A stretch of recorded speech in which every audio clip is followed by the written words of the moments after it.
everyone. I'm Steve here again with Brian Sanchez.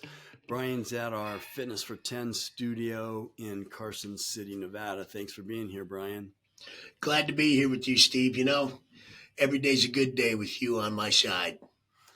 I thought you were running out of compliments last video, but I guess you're just not running out. So Hey, you can't wear me out. We just keep moving forward. let me explain what we're talking about and the point that we want to get at with should you know what your max bench press is? And Brian, you were giving me some examples before we turn this on about people asking, what's your max? How much is this? And I think that's a mistake because you're comparing yourself to other people. And Correct. in the gym and when you're exercising, being in the gym is your place to be selfish. And so it's about you. Now, I don't mean selfish and hog all the equipment and, you know, be a gym bully. I'm not talking about that. It's a place for you to focus on you. And what the guy over there, what his bench press is or what his squat is, has nothing to do with how much your bench press is and how much you've improved. If you could bench 75 pounds, you just started 3 months ago, and now you can bench press 150, you should be very proud of yourself. That's phenomenal. Even though most people aren't going to say, you can bench press 150? Oh my gosh, you're Hercules. Well, what you've done is spectacular, right? Right. Look, knowing what your maxes are in bench press, deadlift, squat, military press, things like that.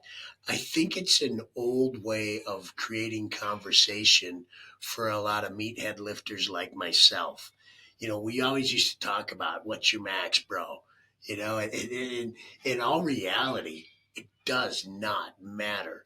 And I find a lot of times it's a barrier for people when they're trying to get into the gym or trying to start a training program because they're worried about what they're going to look like or feel like when they can't bench as much as Steve benches or they can't bench as much as Shane benches. They're going to be concerned with that stuff when it doesn't matter. Now, if we are developing a program for you where a part of that weightlifting program, the maximal bench press is a necessity. Generally, what we're looking for, let's just say a 2 rep max, is a number so that we can establish a high end for your weightlifting program with the understanding that will continually go up. So we would use that as a measurement in strength testing. In other words, if my max is 100 pounds and I want to create my weightlifting program and I'm going to start at 50% of my max for X number of sets to 75% of my max for X number of sets, then I'm going to use that to measure that program to develop my muscular strength and maybe even to help volumize depending on how many reps we're using. But it doesn't define whether or not I'm successful in the gym or not.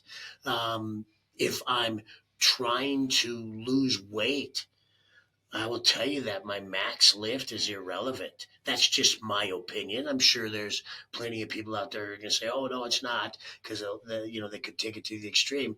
But what's it matter if I bench 100 pounds if I'm more concerned about losing 25 pounds? I should be concerned about the repetition of work, using my total body, the burning of my calories, how my diet is, not whether or not I bench 100 pounds. Benching maxes, strength maxes do not define success in your overall fitness. To me, they're a part of your program. Now, if your goal is to bench an extra 100 pounds in the next 2 years, well, then yes, we could say that it does define your success. But we're using it to write a program to get you there. But there also should be some concerns with that.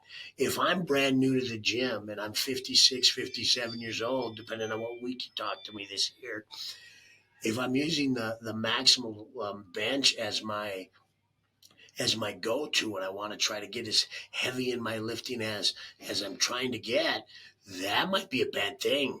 for my joints. That might be a bad thing for me in my overall health because I could hurt myself trying to lift things beyond my means.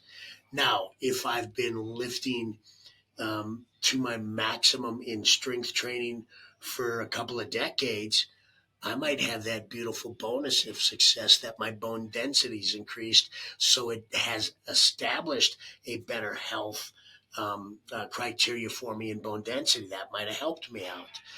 So you have to take it with a grain of salt. And really, I was telling Steve earlier, everybody, when people ask me what my maximum is in any one of the given live site I do, I have a general response. And if you were to walk up to me and say, hey, what's your bench max? My response most every time is going to be all of it.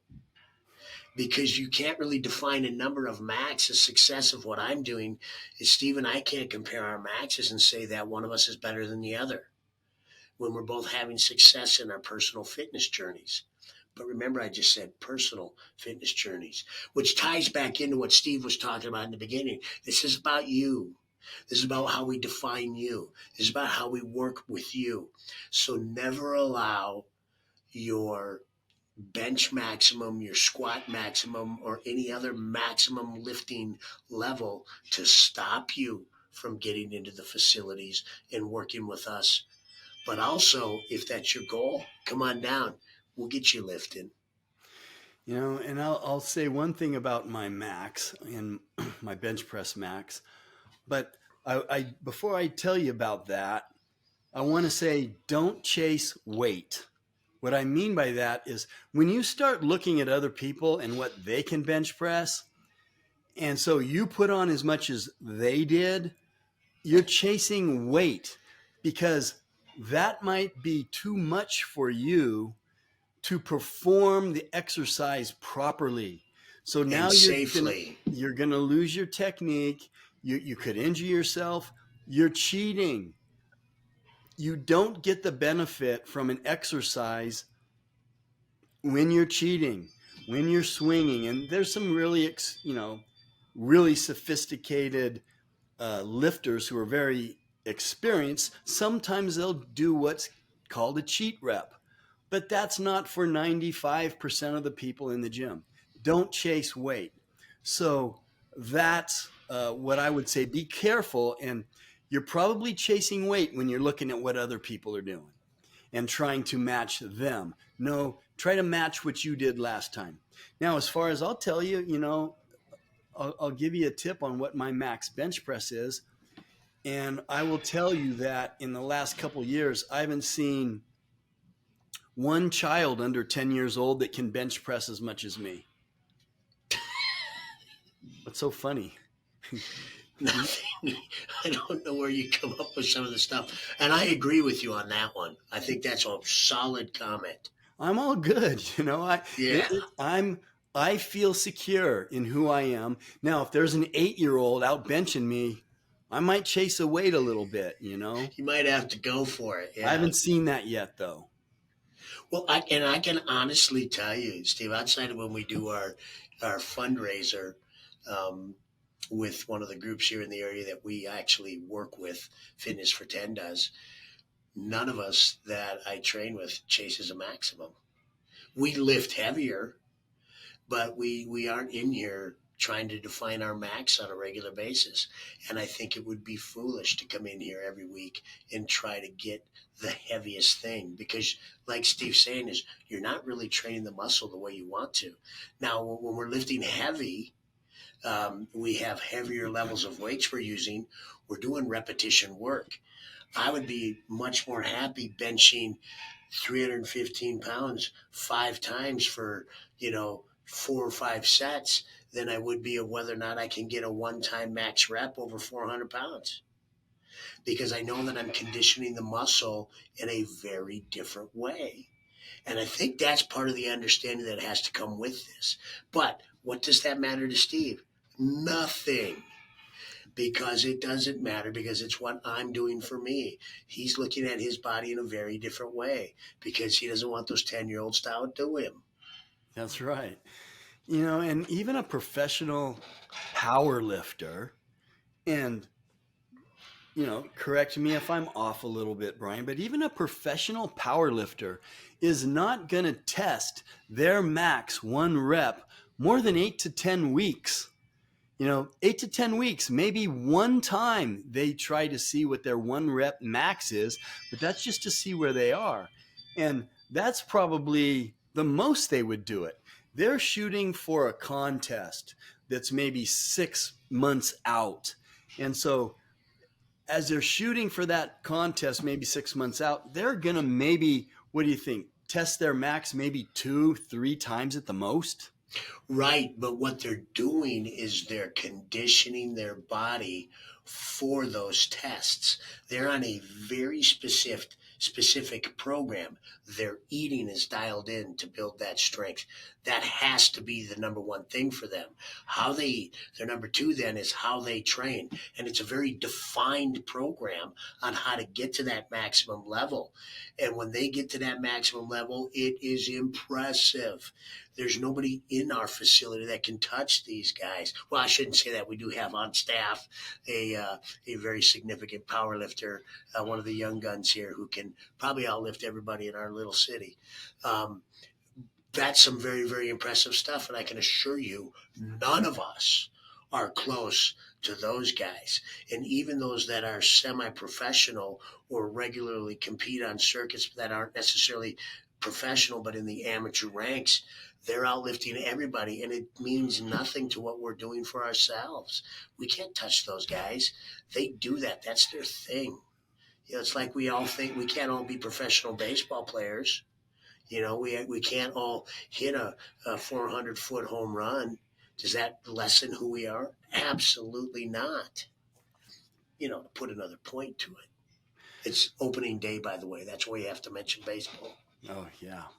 All right, everybody. So don't chase weight, compete with yourself. You guys can see some of my affiliates in the description. If you're looking for testosterone replacement, there's a description there. You have questions, you can send me a message or put it in the comment section. I'll get back to you. There's Primal Kitchen if you're looking for really good salad dressings made with mostly avocado oil. There's Invigor Medical if you're looking for peptides, semaglutide, NAD, which I love, which Brian also loves, glutathione. If you have questions about that, just let me know. And if you like tips for senior citizens like me, like and subscribe. And Brian's almost a senior citizen. He's catching up with me. But if you're a beginner, you just like our content, please subscribe. I'm in my rookie year. Yeah. Don't forget Royal Medical either. Royal Medical. Yeah. I was just talking to a guy, asked me in the gym today, and what blows my mind about Royal Medical, if you're looking for TRT, is their price. Crazy. Yeah, and everybody, we use these companies. We're not, it's not a thing where Steve just, got us affiliated with them. We use these companies, so we know what they can do for anyone. Give them a try. Yeah, all right, everybody. There's a link in there. You can call Dane. There's a phone number there if you're interested in that, or ask us. And we will see you next time. Thanks for being with us, Brian. Take care, everybody. We'll see you soon, Steve.